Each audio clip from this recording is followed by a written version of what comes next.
Hello everybody, and once again welcome back to How to Guide YouTube channel. Today in this video I'm going to show you how you can deposit amount on Betfair, so make sure you follow my step till the end.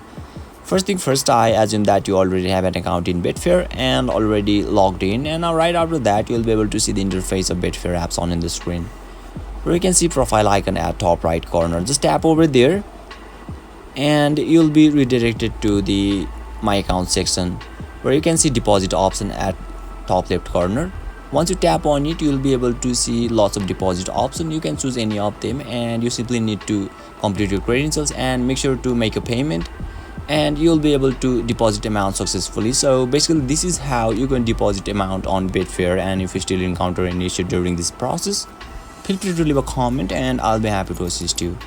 If you found this video helpful, please give it a thumbs up, and if you are new to this channel, make sure to hit the subscribe button and set the bell icon to on, so that you can stay updated with our latest content. Thank you for watching, and I'll see you next time.